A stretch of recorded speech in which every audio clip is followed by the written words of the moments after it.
Welcome to Drive the Daf. Clear, structured explanation of the daily Daf in 20 minutes. You can even follow in the car. Eruvin Daf contains one Mishnah. From the beginning of the Daf until the Mishnah continues the discussion of what happens when you have a chutzner and a house that have an Erev Chatzeros. Are you allowed to carry out to another chutzner if you have an object that began Shabbos in the one chutzner? Are you allowed to carry to another chutzner? When the opinion of Reb Shimon, you're allowed to carry from chutzner to chutzner. The problem is here, since there's an Erev to the house, you may have things which began Shabbos in the house and are now found in the chutzner, and those are forbidden to carry into the other chutzner. Then you'll end up carrying them because you'll get confused between the different objects in the chutzner. So the question is, do we make the gzeira now? We had seen there was a machlokes between Rav and Rav Yechanan. Rav against Rav Yechanan and Shmuel. The Gemara is going to bring two proofs on the subject, two versions of the second one, and then we get to the Mishnah, which discusses the subject of a chutzner and roofs in the arrangement where you have a large chutzner adjoining a small chutzner, or a large roof adjoining a small roof, and in what situations you can view them as you're permitted to carry within each one, and when situations you have an isser of open to a place you're not allowed to carry it to. So first of all, let's begin with Tina Machlekes before. We know the halacha is that you're not allowed to carry from a house into a chutzner without an Erev Chatzeros under any circumstances. Now, according to Reb Shimon, you're allowed to carry objects which began Shabbos in a chutzner to another chutzner. The problem is that maybe we should make a gzeira. If you let you carry from the chutzner, you'll end up carrying from the house. You'll find an object which was carried already from the house to the chutzner, and you'll carry it further now into the next chutzner because you'll be confused between objects which began Shabbos in the chutzner and objects which began Shabbos in the house. Now, that's only a concern if there's an Erev Chatzeros between the house and the chutzner, because then you could actually have things that have come out of the house on Shabbos into the chutzner. So the question is, do we allow that? Are we afraid for such a scenario? And even if there's an Erev Chatzeros and you could have such a problem, we still allow you to carry objects which began Shabbos in the chutzner into the next chutzner? Or do we say, no. If there's an Erev Chatzeros between the house and the chutzner, you'll find objects of the house and the chutzner. We don't let you carry anything from that chutzner into the next chutzner, even according to Reb Shimon, because we're afraid you may carry objects which began Shabbos in the house. So the Gemara had said that Rav Yechanan holds that we don't make the gzeira. You're allowed to carry from chutzner to chutzner, even though you may find objects of the house that have moved into the chutzner on Shabbos. So the Gemara says, how could you tell me that he says that? He has said clearly that halach is like a stam mishnah. We have a stam mishnah which implies otherwise. It says you have two chatzeros that are separated by a wall which is 10 tvachim high and 4 tvachim wide. So the top of the wall is its own rishus. So rishus yachid. So he had said that the halacha is the Mishnah had said that the halacha is that the two chatzeros are considered separate rishuyos. You can't transfer from one to the other, but you are allowed to go up on the top of the wall and eat the fruits up there. You just can't bring them down into the chutzner. Now, why should you not be able to bring them down into the chutzner?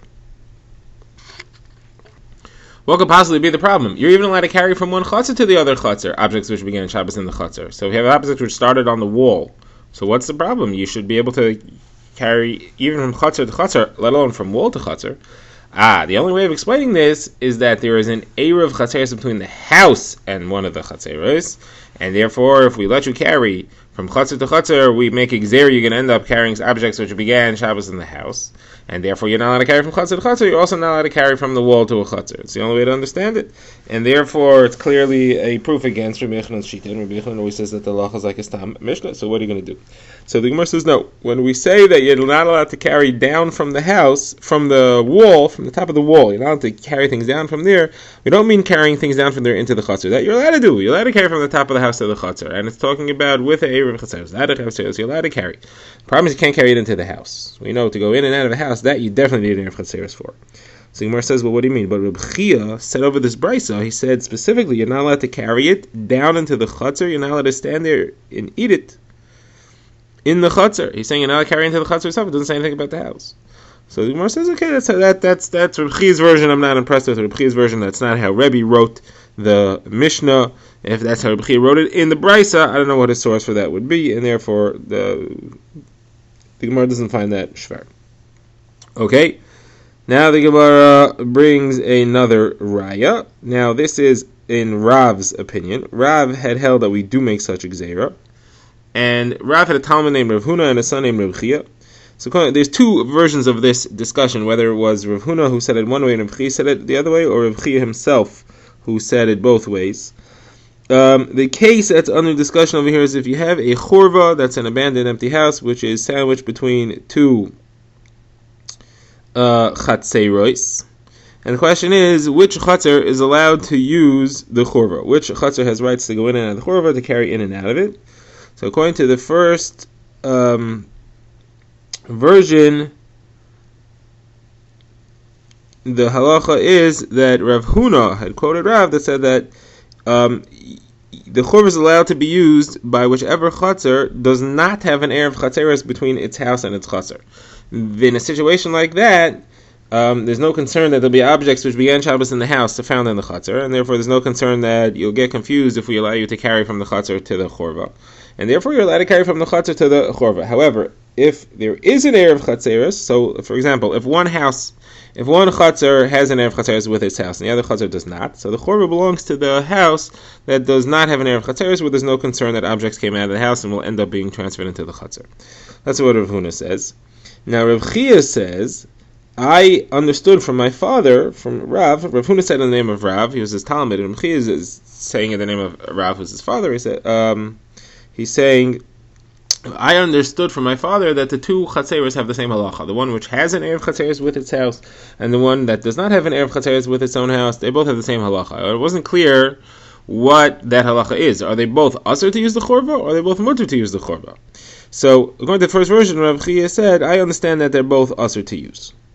And you shouldn't tell me that they're both mutter, because it can't be. We know that Rav says you're not even allowed to carry from a chutzner that has an erev with his house to any other chutzner, because we're afraid you may end up carrying objects that came out of the house on Shabbos.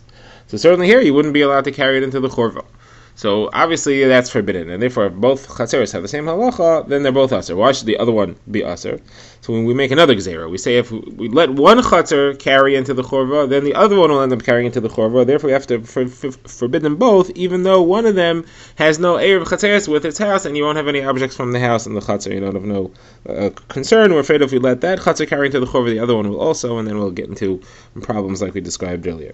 Now the Gemara, according to this version, responds to Reb Chia, and he says, and it says, no, that's not necessarily what your father meant. It could be that he meant that both chatzeros are mutter to carry into the chorva. And you're asking me, but why he says that we do make such a gzeira, you may bring up objects from the house.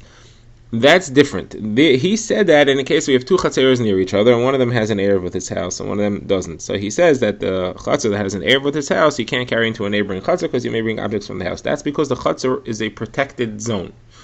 People live there, it's fenced in, and you can have objects there. You can bring your rocking chair out there, you don't have a problem. It won't get stolen, it won't get destroyed, and therefore you'll end up carrying it from chatzer to chatzer, you'll end up going further. However, into a chorva is not a protected zone, and therefore there's no concern you will end up carrying an object that comes out of the house on Shabbos into the chorva, because you don't do that, it's not protected, it's exposed.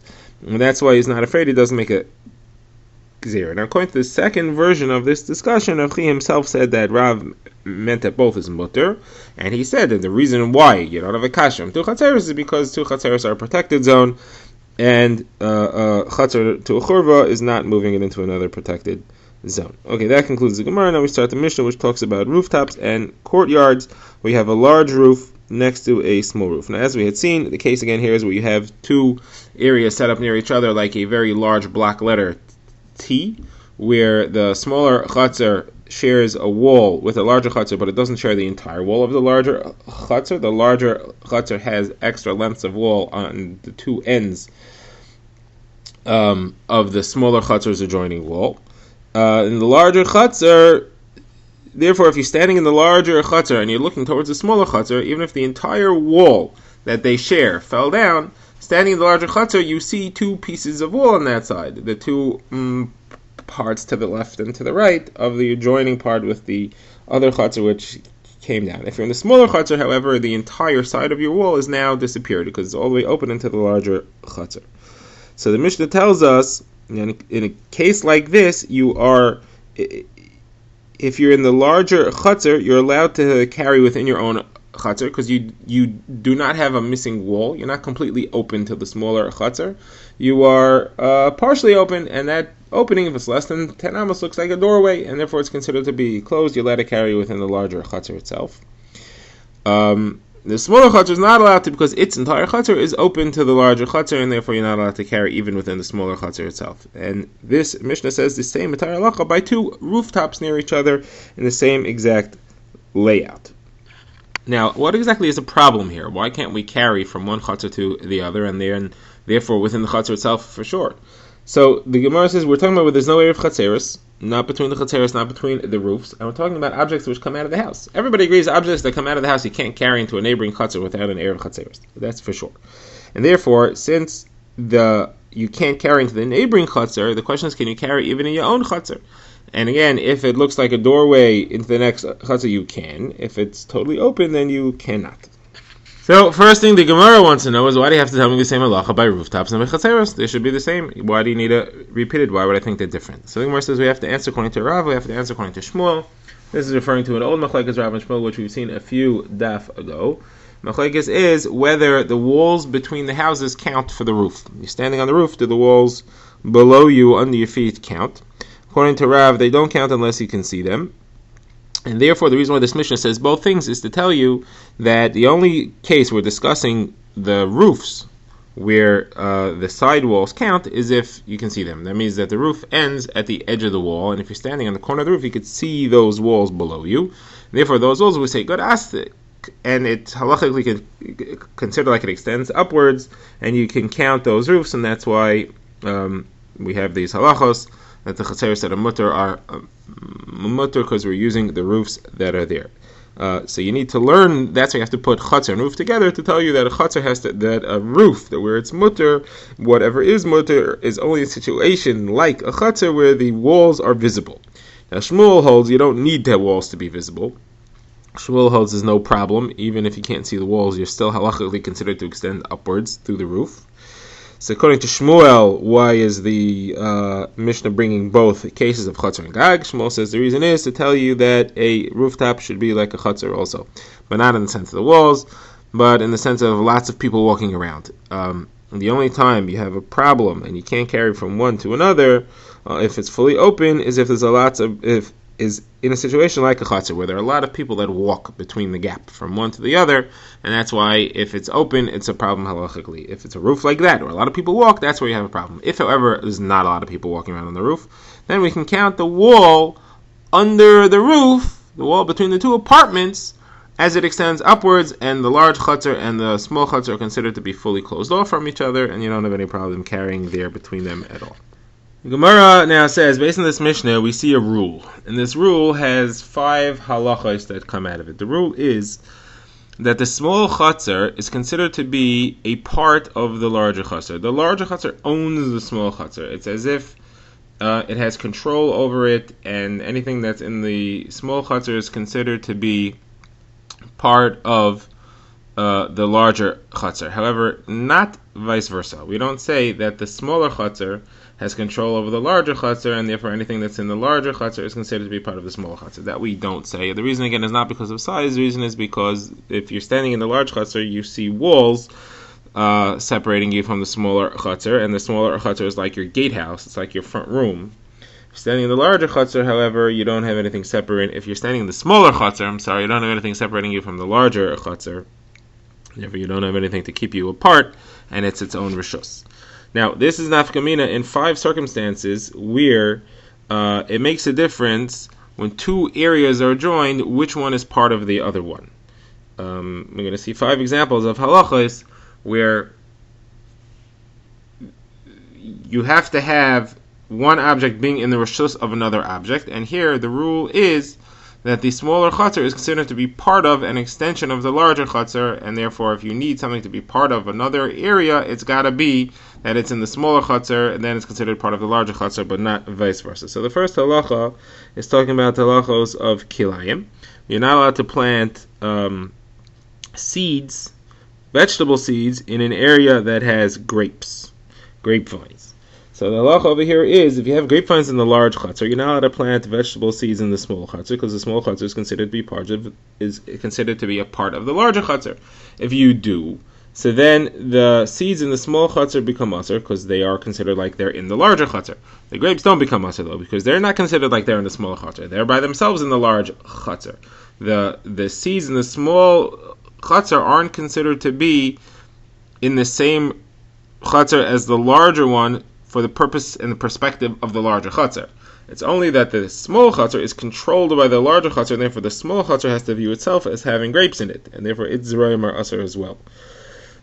Now, if however the grapes are planted in the small chatzar, and you go and plant seeds in the large chatzar, that's okay, that you're allowed to do in the first place. Why? Because the small chatzar is not considered to be, when you're in the small chatzar, the grapes that are in the small chatzar, you don't have to consider, you do not view the large chatzar as part of the small chatzar, and therefore you're not planting seeds where the grapes are. You are planting grapes where the seeds are, though, and other Rishonim ask, why is that not a problem? Rashi gives his answer. He says we're referring to a situation where the kilayim is only kanas derabanan. In a situation like that, they didn't make a kanas. Tosfos gives a different answer. Discussion we won't enter into. Okay, the second situation is if you have a woman who's receiving a bill of divorce from her husband. So the halacha is that if he throws it into a chatzar in which she is present, the get has to come into a chatzar in which she has control of, and she is there. So if she's in the small chatzar, if she's in the large chatzar, then it's considered like she has control of the small chatzar as well, and if he throws it into the small chatzar, it works, and she's divorced. If, however, she's in the small chatzar, she doesn't have control of the large chatzar, and if he throws the get into the large chatzar, it's not considered like it came into her rishus at all. Third situation is if you have a chazan, and the fourth situation is if you have one person joining a minyan. A chazan has to be in the same rishus as the minyan, and the 10th person has to be in the same rishus as the other 9. So if you have the chazan in the small chatzar and the minyan in the large chatzar, or you have one person in the small chatzar and 9 people in the large chatzar, so then they're considered like they are in the place of the large chatzar, and then it works. If, however, it's the other way around, you have the minyan in the small chatzar, or the 9 people in the small chatzar, and the 1 person in the large chatzar, that's no good, because you don't view as if the 1 person is that the large chatzar is in the control and in the place of the small chatzar. It's not viewed that way, and you can't make an entire group be considered to be part of the place where the small guy is. The 1 person has to be in the chatzar of the many people. Can't say, well, we view the many people as if they're in the chatzar of the 1 person. That's the individual goes to the group. The group doesn't go to the individual, and therefore it doesn't work. Now, concerning saying Shema in a place where there is fecal matter around, so the halacha is you're not allowed to say Shema in the place in which fecal matter is. So if the fecal stuff is in the large chatzar and somebody's in the small chatzar and wants to say Shema there, so he's considered like he's in the place of the fecal matter. The small chatzar is in the larger chatzar, and therefore he can't say Shema. It's the other way around, though. So he's in the large chatzar and the tzoa is in the small chatzar. So he's not viewed as if he's in the place of the tzoa, and therefore he's allowed to say Shema. We don't say it the other way around. That it's if the tzoa is viewed as if it is in his place, because that's not the halacha. The halacha is you can't be in the place of the tzoa, and not that the tzoa can't be in your place. Okay, now all this was a discussion between Rabbi Zera, and Rabbi Bar of Hanan together. Abaye was there also, and Abaye asked the kasha. He said, you find the funny thing here if you say these halachas. You find that by building a wall to separate things, you actually end up bringing them close together, and it becomes asur. And that's very strange. There is no reason that halacha should be. Abaye spells it out. He says, think about the case of the zroim, right? If you have 2 chatzeros that are totally open to each other, they're the same size. So the halacha is that you are allowed to space the vegetable seeds 4 amas away from the grapevines, and then it's fine. You have a 4 amas space. It's okay. But here you're telling me that since there's pieces of walls and one chutzner is larger than the other, we view the small one as if it is inside the larger one, and now it doesn't help to space 4 amas because the small one's in the bigger one. So by having pieces of wall, it makes them closer together instead of further apart. If it would be no pieces of wall, just even, then you would be allowed to just space it 4 amas. Now that there's pieces of wall that's inside, strange. It doesn't seem to make sense. So the Gemara says, Rabbi Zera said, well, what are you talking about? I'll prove to you that such a halacha exists. You could build walls, and by building walls, you decrease the heter. How so? Let's think about the case of carrying from a small chutzner to a large chutzner. Let's say somebody went and built walls. He took walls, he extended the walls of the small chutzner that are hitting perpendicular to the large chutzner, he extended them all the way into the large chutzner. Now, he's basically cut off the extra space that the large chutzner has over the small ones, and he's made two equal-sized chatzeres. So by building these walls, he's made equal-sized chatzeres. Now, both of them are totally open to each other. He can't carry in either of them. The large chutzner can't carry there either because it's fully open to the small one now. It's not the large one anymore. They're the same size. You cut off the extra. So you see, by building walls, you make things usher. What's the problem? So just like that happened over there, it happens over here. So Abaye says, what are you talking about? This isn't building walls. You built walls, but by building the walls, you got rid of the walls between the two chatzeres. You built walls which occluded and obscured the walls which were helping the problem. This building walls is called the taking down walls. That's what this is. So it's not a proof at all. So the Gemara has more answers to Abaye, but we shall save that for Daf Tzadi. Drive the Daf is a project of the Grand Woodlands Shul and is presented by Rabbi Yitzchak Landa. Find us on YouTube or subscribe to daily emails by emailing drivethedaf@gmail.com.